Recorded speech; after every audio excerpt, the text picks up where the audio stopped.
हिंदी साहित्य इतिहास लेखन की परंपरा। हिंदी साहित्य के इतिहास का लेखन 19वीं शताब्दी से आरंभ हुआ है। हालांकि इसके पूर्व विभिन्न लेखकों ने ऐसे ग्रंथों की रचना की थी जिसमें हिंदी के विभिन्न रचनाकारों के जीवन वृत्त और कृतित्व का परिचय दिया गया था, पर इन्हें इतिहास की संज्ञा नहीं दी जा सकती है। ये ग्रंथ मूलतः इतिवृत्तात्मक है और इनमें कालक्रम सन संवत का भी अभाव है। मूल्यांकन का तत्व तो इन ग्रंथों में दूर दूर तक दृष्टिगोचर नहीं होता है। 84 वैष्णव की वार्ता, 252 वैष्णव की वार्ता, भक्तमाल, कविमाला, कालिदास हजारा आदि ऐसे ही ग्रंथ हैं। इतिहास लेखन के आरंभिक प्रयत्न एवं परंपरा। गारसदा तासी और इतिहास लेखन। हिंदी साहित्य के इतिहास लेखन का पहला प्रयास एक फ्रांसीसी विद्वान गारसदा तासी ने किया। उन्होंने फ्रांसीसी भाषा में इस्तवार द ला लिटरेक्यूर हिंदुस्तानी नामक ग्रंथ लिखा, जिसमें हिंदी और उर्दू के अनेक कवियों का परिचय वर्ण क्रमानुसार दिया गया है। पर इसमें लेखक ने अपने को रचनाकार के जीवन वृत्त और रचनाओं के परिचय तक ही सीमित रखा है। इसमें काल विभाजन, युगीन प्रवृत्तियों और परंपरा के विभिन्न विवेचन का कोई प्रयास नहीं किया गया है। इसलिए इस ग्रंथ को इतिहास की अपेक्षा वृत्त संग्रह मानना अधिक उपयुक्त है। शिव सिंह सेंगर और इतिहास लेखन। तासी के बाद शिव सिंह सेंगर ने हिंदी साहित्य का इतिहास लेखन का प्रयत्न किया। उन्होंने अपने ग्रंथ शिव सिंह सरोज में लगभग 1000 कवियों की जीवनी और उनकी कविताओं के उदाहरण संकलित किए हैं। मूलतः यह काव्य संग्रह है।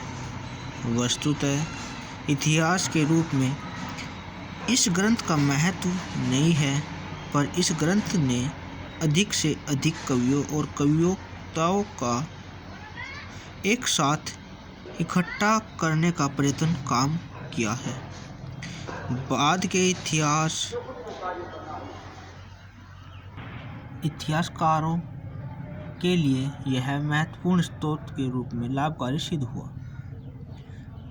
जॉर्ज ग्रियर्सन एवं इतिहास लेखन।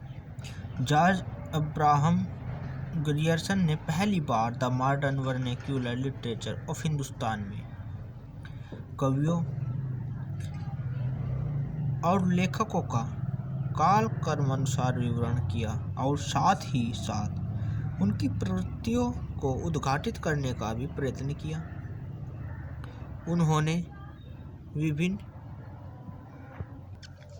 युगों की काव्य प्रवृत्तियों की व्याख्या करते हुए उनसे संबंधित सांस्कृतिक परिस्थितियों और प्रेरणा स्रोतों के उद्घाटन का भी प्रयास किया।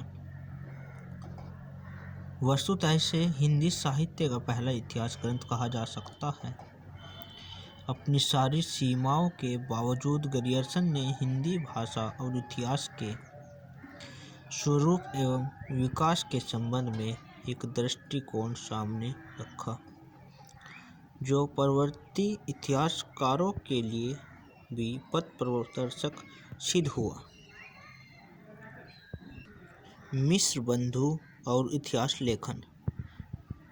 मिश्र बंधु विनोद नाम से हिंदी साहित्य का इतिहास लिखा। इसे सुव्यवस्थित करने के लिए उन्होंने इस ग्रंथ को 8 कालखंडों में विभक्त किया अपने इस ग्रंथ में उन्होंने लगभग 5000 कवियों का उल्लेख किया है। यह ग्रंथ भी इसलिए न होकर साहित्यकार कोश है। यह ग्रंथ सूचनाओं का अपार भंडार है जो बाद के इतिहासकारों के लिए कच्चे माल के रूप में काफ़ी उपयोगी सिद्ध हुआ। आचार्य रामचंद्र शुक्ल और इतिहास लेखन।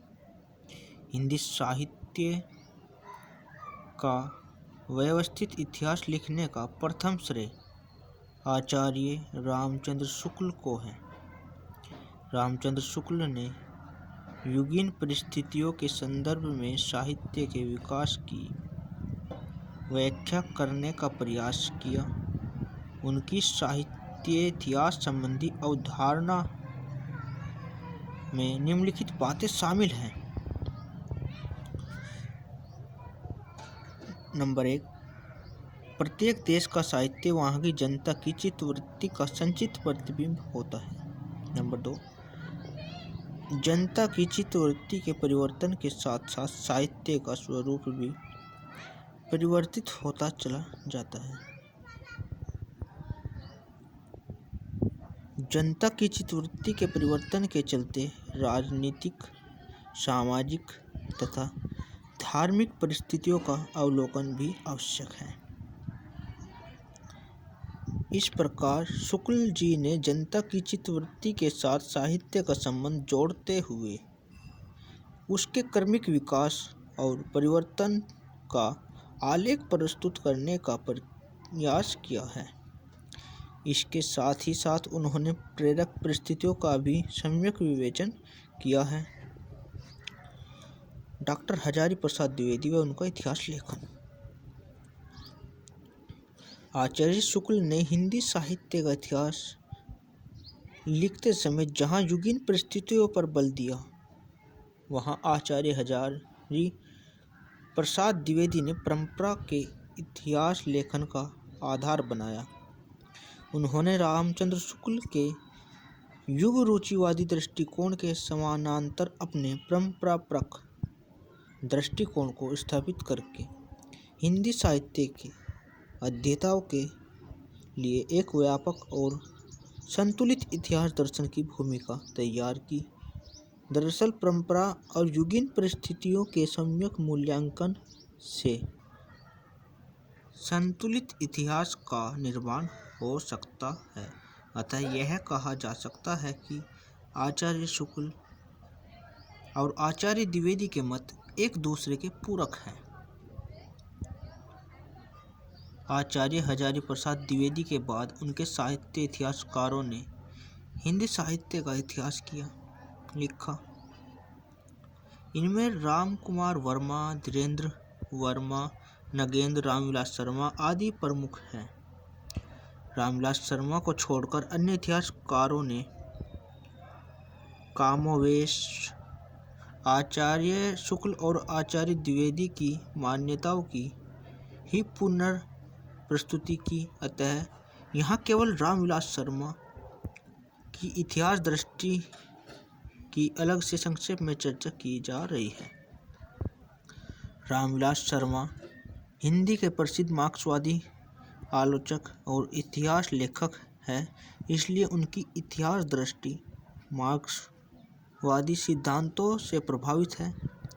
उन्होंने भारतेंदु हरिश्चंद्र, महावीर प्रसाद द्विवेदी, रामचंद्र शुक्ल के संकेतों तथा सूत्रों को आगे बढ़ाते हुए हिंदी भाषा के गठन, निर्माण और विकास का प्रामाणिक विवेचन किया है।